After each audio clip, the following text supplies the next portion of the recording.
तिरिया चरित्र के जान नहीं पौनी, ओकरा के हम पहचान नहीं पौनी। वाह वाह, अगर सामने रही तो मैं मोड़ देती धई के। तिरिया चरित्र के जान नहीं पौनी, ओकरा के हम पहचान नहीं पौनी। क्या बात। दोबारा कबो प्यार ना करब ऐसन हम ठान लेनी। वाह वाह वाह वाह। ओकर कबो आदत ना सुधरी ऐसन हम मान लेनी। दोबारा कबो प्यार ना करब ऐसन हम ठान लेनी। आ ओकर कबो आदत ना सुधरी ऐसन हम मान लेनी। रुपया हमसे ले के, रुपया भी ले ललस जी रुपया हमसे ले के बैंक हमार खलियाए दिलस। आ हम रहनी ओकरे पर लपटियाइलू, 7 लोग के फंसाइलू। अरे बाप रे। ओकरा करनी के फल मिली, जमाना के कौन दोष बा। अरे धोखेबाज सुनिए जरूर, दिलीप दीवाना के इतने अफसोस बा आ ओकरा करनी के फल मिली, जमाना के कौन दोष बा। हम ओकरा के बहुत मननी गरीब बा, हम ओकरा के बहुत मननी, हम बुझता नहीं। हमके उखाही में ढाई दिलस आ हम रहनी ओकरे पर लपटियाइलू, 7 लोग के फंसाई लिलस। नमस्कार, हम बनी अमरजीत कुमार गिरी, रउआ देखतानी भोजपुरिया झकोरा।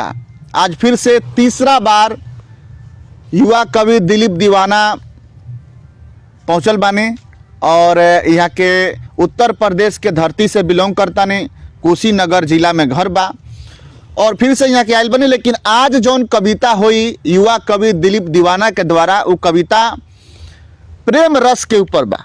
कवि जी के पास सीधे चलता नहीं। कवि जी, तीसरा बार आज भोजपुरिया झकोरा में राउर कविता चली, जो उनकी लाखों लाख लोग रउआ के देखता और सराहता, रउरा कविता के धन्यवाद कहता। आज थोड़ा सा हमने के पैटर्न चेंज कर जाए, कविता आज प्रेम रस के ऊपर रही। जी बिल्कुल। का कहें श्रोता से पहले का कहें? सबसे पहले तो देवतुल्य श्रोता बंधु के हम सादर प्रणाम करतनी और उत्तर प्रदेश, बिहार, झारखंड जे विदेश से भी देख रहे ओकरा के गोड़ छू के गोड़ लागतनी।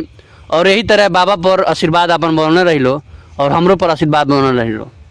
चली तो हमने के सीधे चलता नहीं सन, बिना देरी कैले कविता के ऊपर। काहे कि प्रेम रस से कविता बा, थोड़ा सा युवा लोग खातिर बढ़िया भाई, बूढ़ आदमी के तो थोड़ा सा ठीक ठाक ना लगी, लेकिन जो युवा नौजवान होई प्रेम से, प्रेम रस मतलब कि प्रेम में भी रस बा, वैसे कविता आज युवा कवि दिलीप दीवाना कहे वाला बानी। यंग बानी, ब्याह शादी नहीं के बोल तो मजबूरी रवा सब बुझ सकता। तो चली कवि जी। जी बिल्कुल। कविता के शीर्षक है गद्दार प्रेमिका। गद्दार प्रेमिका जी, कविता के शीर्षक है गद्दार प्रेमिका। तो पहले ही रवा हल्का मचा दे कहीं। एगो रहे ऐसन प्रेमिका हमरे से दिल लगाई लिहलस, एगो रहे ऐसन प्रेमिका हमरे से दिल लगाई लिहलस। आ हम रहनी ओकरे पर लपटियाइलू, 7 लोग के फंसाई लिहलस। बाप रे बाप। एगो रहे ऐसन प्रेमिका हमरे से दिल लगाई लिहलस आ हम रहनी ओकरे पर लपटियाइलू, 7 लोग के फंसाई लिहलस। का हो इहे है प्रेम रोग, प्यार में धोखा पाके लेहनी हम भोग। का हो इहे है प्रेम रोग, प्यार में धोखा पाके लेहनी हम भोग।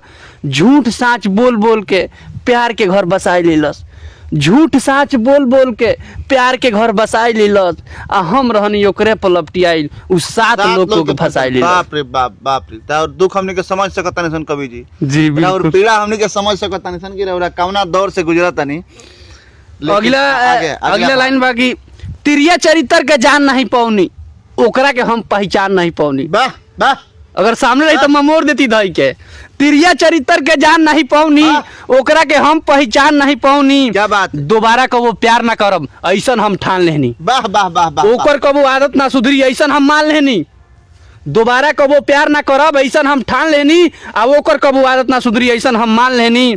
रुपया हमसे ले के, रुपया भी ले ललस। जी रुपया हमसे ले के बैंक हमार खलियाए दिलस। आ हम रहनी ओकरे पर लपटियाइलू, 7 लोग के फंसाई। अरे बाप रे, बहुत सुंदर बात कवि जी, बहुत सुंदर लाइन कहले। मैंने एक बार एकरा के फिर से रिपीट करी और बैंक वाला पैसा जौन ले ललस तन फिर से रिपीट करी। तिरिया चरित्र के जान नहीं पौनी, ओकरा के हम पहचान नहीं पौनी। तिरिया चरित्र के जान नहीं पौनी, ओकरा के हम पहचान नहीं पौनी। दोबारा कबो प्यार ना करब ऐसन हम ठान लेहनी। ओकर कबो आदत ना सुधरी ऐसन हम मान लेहनी। बाबू सोना कही कही के, बाबू सोना कही कही के बैंक हमार खलियाई दिलस। आ हम रहनी ओकरे पर लपटियाइलू, 7 लोग के फंसाई। ओह हो हो। राउर पीड़ा हमसे हमने के समझ सकता नहीं सन। ये कवि के भाव बा, प्रेम रस वाला कविता बा। बैंक खलियाई दलस जौन भी माने जौन आत्मा में चलेला, जौन हृदय में चलेला, कवि लोग ओकरे के अक्षर में उतारेला। उहे कविता है, उहे भाव है और ये प्रेम रस से जुड़ल भाव बा। हमरा बुझाता कि जौना बीमारी से ग्रसित कवि जी बानी आगे आगे कहीं जी अगला बाटे ई बहुत ही खतरनाक बा, आई सच्ची घटना है कि रामायण ग्रंथ के कसम खैलस हम आ गईनी बहकावे में, प्यार ना कबो कम है ऊ लागल चहकावे में। रामायण ग्रंथ के कसम खैलस, इतना मोट रहे, रामायण ग्रंथ के कसम खैलस हम आ गईनी बहकावे में, आ प्यार ना कबो कम है ऊ लागल चहकावे में। बाबू सोना कही कही के, बाबू सोना कही कही के रिचार्ज हमसे डलवाई लीलस, आ हम रहनी ओकरे पर लपटियाइलू, 7 लोग के फंसाई लीलस। कसमो खैलस रामायण के कसम, रामायण ग्रंथ के इतना धूर्तबाज है प्रेमिका रहे। अगला लास्ट बाटे कि दिलीप दीवाना के इतने अफसोस बा, ओकरा करनी के फल मिली, जमाना के कौन दोष बा। अरे धोखेबाज सुनिए जरूर, दिलीप दीवाना के इतने अफसोस बा आ ओकरा करनी के फल मिली, जमाना के कौन दोष बा। हम ओकरा के बहुत मननी गरीब बा, हम ओकरा के बहुत मननी, हम बुझता नहीं, हमके उ खाही में ढाई दिलस आ हम रहनी ओकरे पर लपटियाइलू, 7 लोग के फंसाई लीलस। बुझता नहीं और दर्द के हमने के बुझ सकता नहीं सन काहे कि कवि जी के जौन निजी मतलब कि जीवन होके चाहे कोनो घटना होके कवि जी के लिखले बनी अपना। अच्छा कवि जी ई जौन रउआ कहले बनी काफी दिल के मतलब कि झकझोर देवे वाला कविता बा। भोजपुरिया झकोरा पर पहली बार ई झकझोर देवे वाला कविता पुका फार कविता कवि जी ई का ई घटना रउआ साथे घटल बा जौन कहनी रउआ घटल बाटे, आज से लगभग 2-2.5 साल पहले के बात है।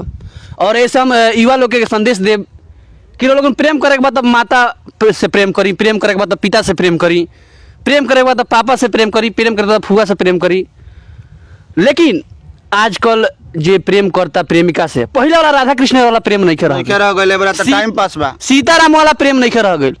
हम चाहे अपना युवा भाई लोग के, युवती बहन लोग के कि प्रेम के जाल में न फंसी, रघु अपना कैरियर पर ध्यान दी, कैरियर बनाई, शादी विवाह तो होबे करी।